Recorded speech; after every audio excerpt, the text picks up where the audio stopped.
Hi, and welcome to today's episode. I'm so glad that you're here sharing this conversation with me today. I'm here alone, just me, little old Nicola, on our own without a guest today. But I wanted it to be this way because I really wanted to bring you this special episode to help inspire you as we celebrate and recognise International Women's Day 2024 on Friday, the 8th of March. So if you are listening before Friday, then get into that zone, find out what you can about the day and how you can support it, and get out there on social media with perhaps your colleagues at work, or if you're running your own business, the people who you know in your network, and talk about the day and why it is so important. And I'm going to set the scene with a little bit of that to get us going for this short episode.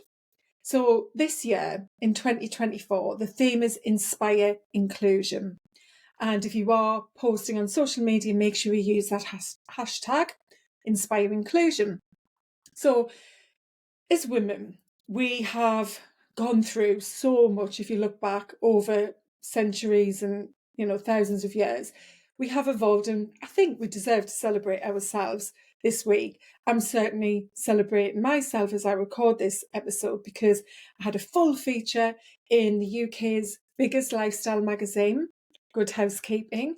And that is something to be really proud of, because just 3 years ago, I wasn't a person who, A, would have thought she was worthy enough to do a shoot and feature like I did, because yes, it had a photo shoot as well.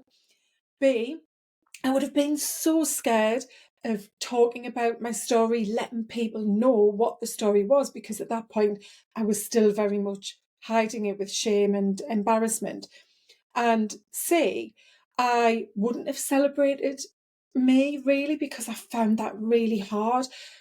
If something good had happened that maybe deserved to be celebrated, it would always kind of be over ridden with thoughts of lack and scarcity. So like, oh God, yeah, but there's this about me and I'm not good enough because of that. And all right, yeah, I know I did well there, but I didn't do this bit right, or I haven't got this going on in my life. Whatever it might have been, I would come at myself with all of these critical, harsh, very derogatory often types of things to play down, because I didn't know how to celebrate and be proud of myself.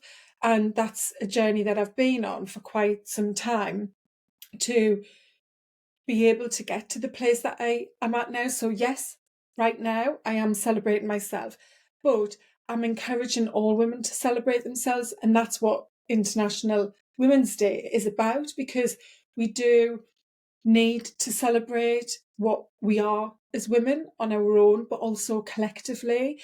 And that's why this Awareness Day, more than any, I think, is so important. And it's one that gets a lot of airtime and media space, because there is still so much inequality and, hardship towards women, not equal across the world either. There's obviously certain countries and cultures where it's much more difficult to be born female. Here in the UK, that's generally not something that we're faced with, but there are still very many inequalities and challenges that being born female can lead to. So International Women's Day is about inspiring others to know their worth as women, their capability, their potential, to know that that's untapped, that they can be and do and achieve anything they want to do. It's about supporting each other to embrace what we all have to offer and who we all are at our core and our identity as well. And, this is really about recognizing that as women, we come together and have that stronger voice and capability and power. And if you want to find out more, check out the International Women's Day website. It's a brilliant website with lots of information on there. But ultimately, this is about forging positive change for women and girls. So it's International Women's Day.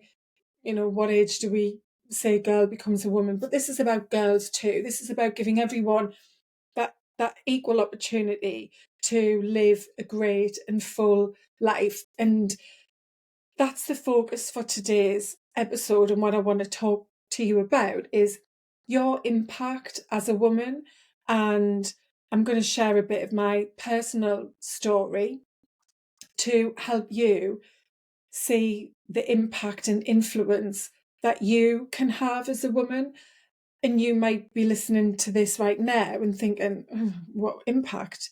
Who am I going to impact? You know, my kids don't even listen to us, or I can't get my husband to listen to us, and I feel like I'm, embarrassed to speak up at work. Who can I impact?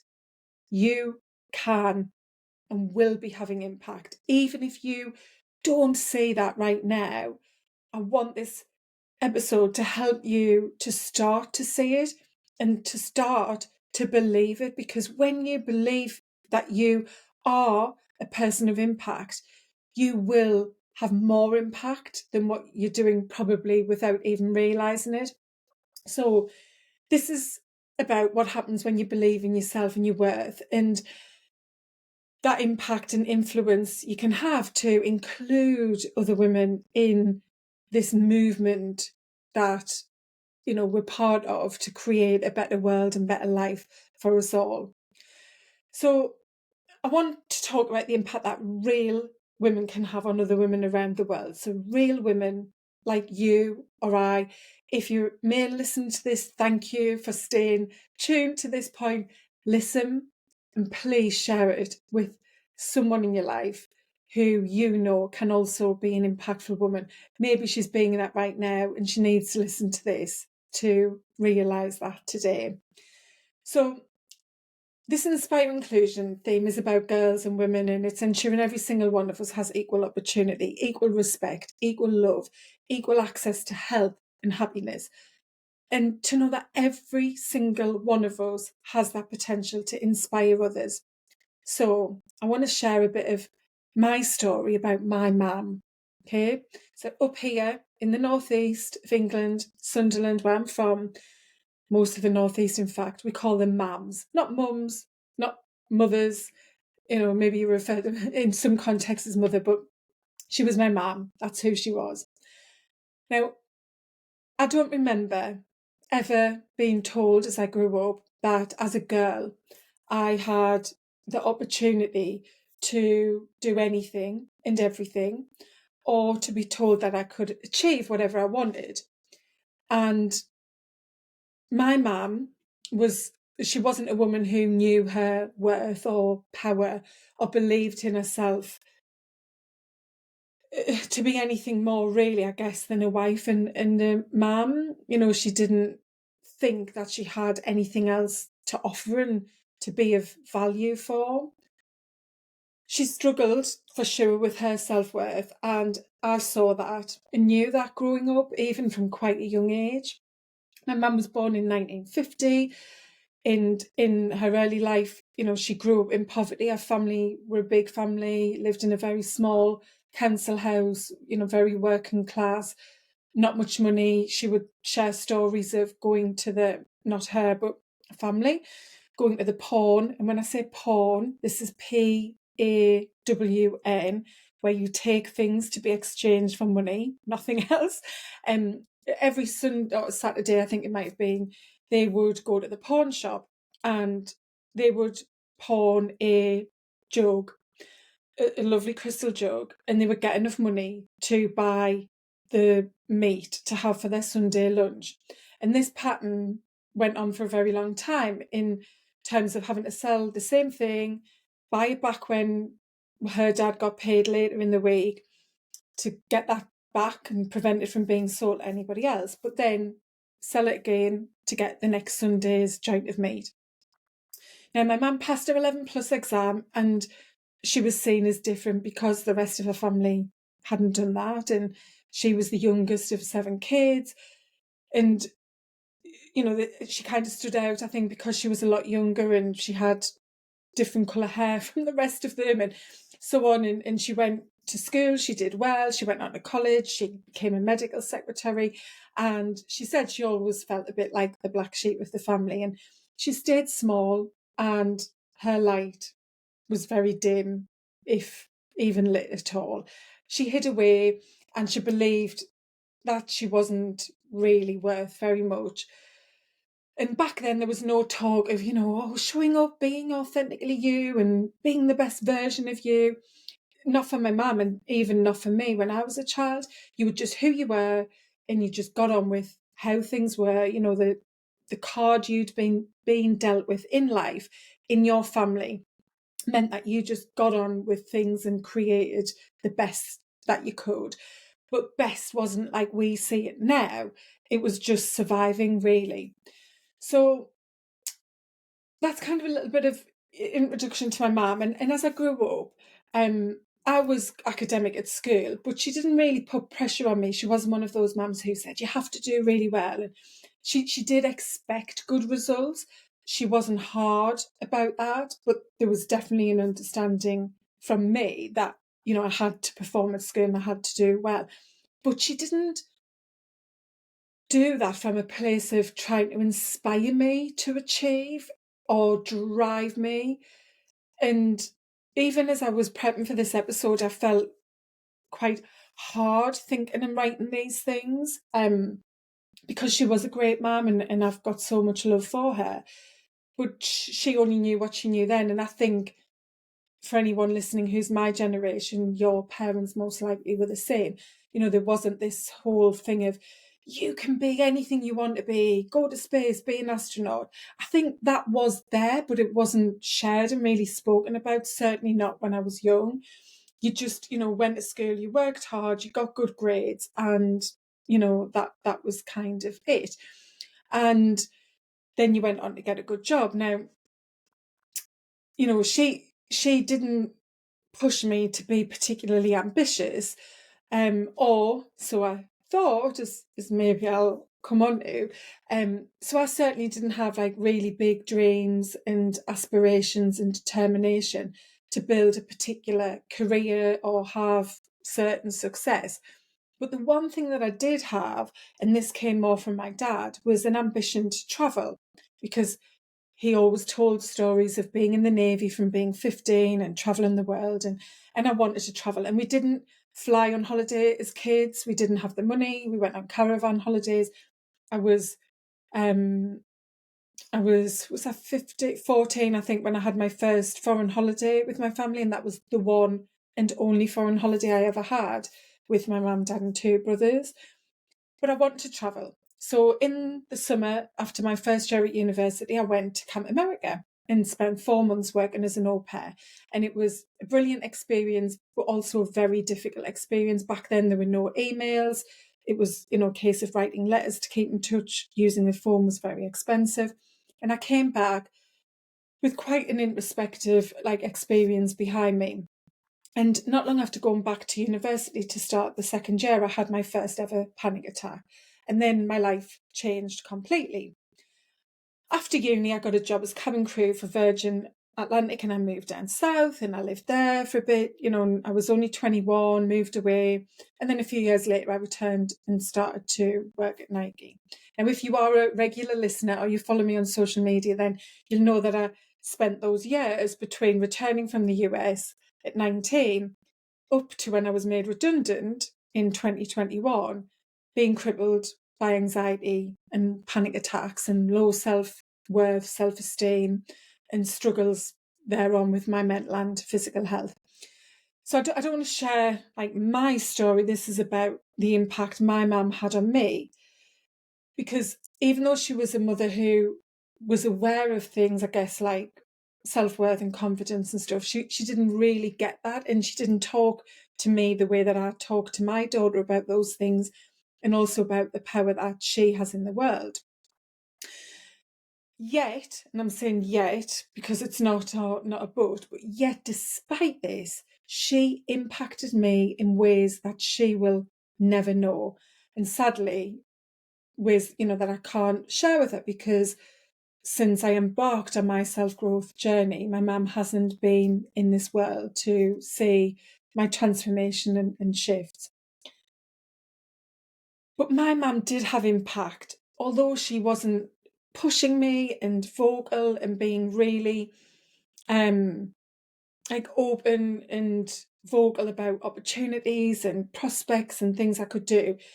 She showed me through her being small, that, I needed to live a different life. But it took me until I was 45 and having lost my mum to realise that, because her life was hard, especially those last 15 years after she had a brain aneurysm and open surgery for that.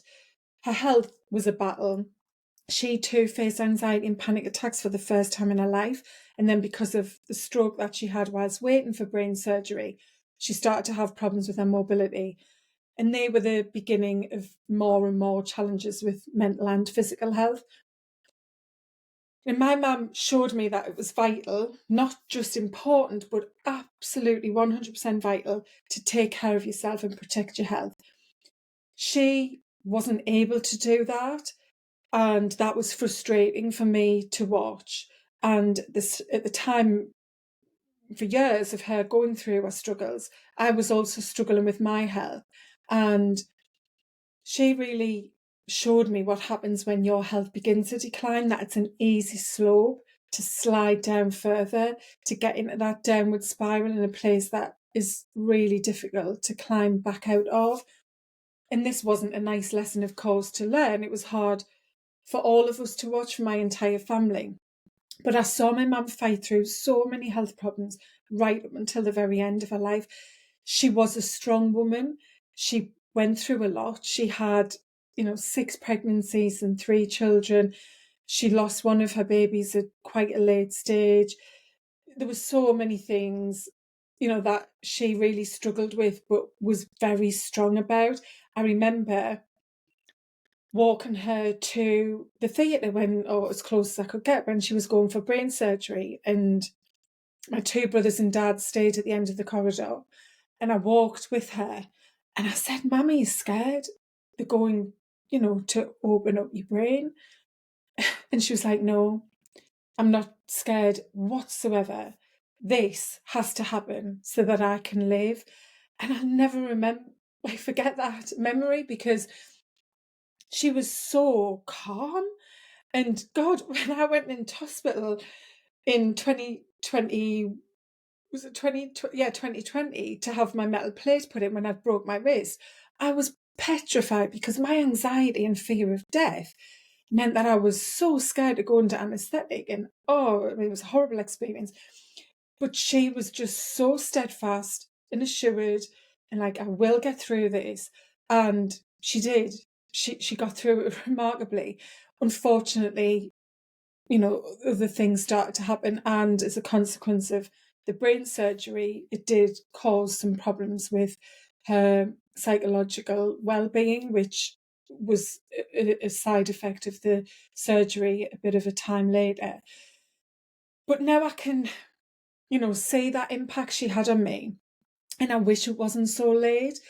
And I implore you that if your mother is still with you, to think about that impact she had on you, because I guarantee that even if you think your mum was a rubbish mum and she got on your nerves when you were 16 and wouldn't let you go out for a drink and blah, blah, blah, she has had a positive impact on you in some way.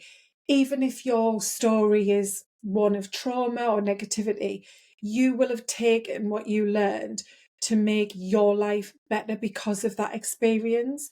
Now, I don't want you to have a negative impact on someone else that forces them to do something more positive. I want you to positively impact others, and to know that you are every single day, if you have children especially, having impact on them, but impact on others around you. So get aware of that, because you want, I'm sure, to make that impact you have one of purpose and positivity. Now, I can look back now and talk about this, and God, I hope she's up there listening to this and knowing what she did impact me about, because she pushed through her life to be the mum, wife, and then later the gran, and she valued that so much. She put her children first, her husband first, her home first, in ways that, looking back, I don't think there was another way back then, but I wish she'd done it differently, because as she used to say, I'm chained to this bloody kitchen sink. You know, life was hard, and it still is hard. And not saying everyone's had the same kind of move forwards in terms of equality, which is part of why we're doing this episode today and celebrating International Women's Day. But, you know, she was strong, capable. She was a successful woman. She achieved so much, and I wish she could have achieved more and known how much she was loved and cared for, and the impact that she's had. So, you know, I'm sure there are other women in your life today. It doesn't have to just be your own mother, but women who've influenced you. And that was something I've been reflecting on as I was, you know, thinking about this episode, is people who've impacted me without them trying to impact me in that way, you know, where think about your life, and I can guarantee that there will be some women in your life who stand out for whatever different reason it might be. And they've been a part of your journey and had an impact and influence on you. Maybe it's a teacher at school, someone in a community group you went to. I still remember my brown owl from Brownies when I was 8 and 9 and 10-year old, and Tony Owl, and going to her house and making the palm crosses, and she'd had cancer and she had a wig, and we thought she was amazing because she was wearing this wig and she took it off to shows. I mean, this memory is literally just come to me now as I'm speaking about this. So there are people like that, women like that, who have been a part of your life and have impacted you in maybe such a small way, but it's been something of relevance and importance. So I really encourage you to, after the episode, take a pause of a few minutes, shut your eyes and think about women. Like, my nana is a huge, both of my nanas actually, but one more than the other, had such an impact on me because of so many different things. And, you know, I want you to remember that this is the power women hold. My nana, my mum, that Tony Owl, Brown Owl, whoever teacher, you know, didn't really have a plan, a master plan to say, I'm going to help Nicola know her worth as a woman, to have this impact so she can have an incredible life. But they did have that impact, and that's the penny drop that I want you to have. You have this impact on people around you, but primarily on women and girls. We, as women, have the power to change the world. And the biggest way we do this is through our children and the lives we create for them, the things we show them, the support we give them to be incredible people. Now, I want to share a bit about this powerful impact on my daughter. And so far, I think I've had a pretty good turn at having that positive impact on her. She regularly tells me how proud of me she is, and that she thinks I'm amazing for how much I've changed my life and our family's life, and, you know, the way that I'm really owning my worth and building a business that I believe in and love to help other people. And so I just love what she says at me, and I love that she's at ease telling me that's how she feels. Now, I know that she has the power to have impact on others, and so by helping her to know her value and modelling to her what living a strong life looks like, she'll naturally become that inspiring woman. So she's teaching me too. You know, she's so different how I was at her age. You know, when I was 16, and what I knew back then and how the world was is very different to how it is now for her at 16. And I think we could all argue which side is easier or harder, and there isn't a right or wrong there, you know, but the world has changed. It's very different. And, you know, back then we didn't have the awareness and understanding that young people have today. And that's what I love. You know, she believes anything is possible. She's so outspoken and really believes in inclusion and the power that women have and girls. And, you know, there's so many things that she comes out with, like, well, why does this happen? And, you know, even like, well, why does a woman wear an engagement ring? It's like she's being owned, and the man doesn't get one. And so, you know, and I get that. I'm like, God, yeah, I don't know. It's tradition. That's just how we do it. But she's questioning things and she doesn't want to just accept the way things are for girls and women. And this is what we need our girls to be like, to drive the change that the world needs. And this is what International Women's Day is about. I believe that my role as a mother is what will help her to see the world for all its glory and all its potential and opportunity. And I really hope that as a mother, a mum, I'm moulding her into this strong, determined, passionate, capable young woman who sees a future full of promise and hope. And on a less deeper note, a few months ago, she totally asked me out of the blue if I could create a workout for her because she wanted to start going to the gym. And I was literally gobsmacked. In fact, I was like, I'm going to cry. This is the moment that I've been waiting for. Because, like, for so long, if I'd even suggested we go out for a walk, I'd be barked at, like, a walk? A walk? I'm not going for a walk.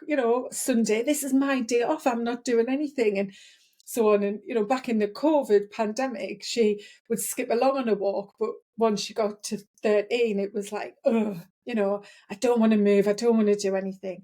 But then here she was asking me to show her how to do weights and how to mix up between cardio and strength training and what she wanted to work on. And honestly, it was like, oh, hallelujah, like what is going on here? And 5 months on, she is still going to the gym. So it wasn't just a little, blip. She goes 2 or 3 times a week, and she's also switched what she eats to be pescatarian and loves getting loads of plant diversity in her diet.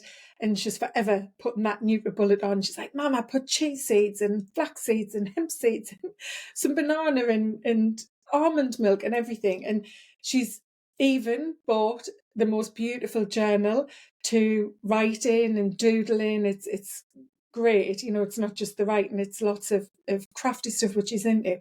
But she's doing gratitude practicing. And last week even came to a breathwork session with me.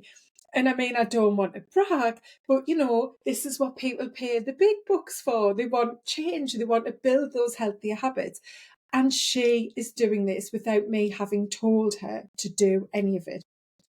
I've lived my life modelling to her healthy habits and sharing with her how I feel when I'm struggling, when I've got back pain, the journey I've been through with my mental and physical health.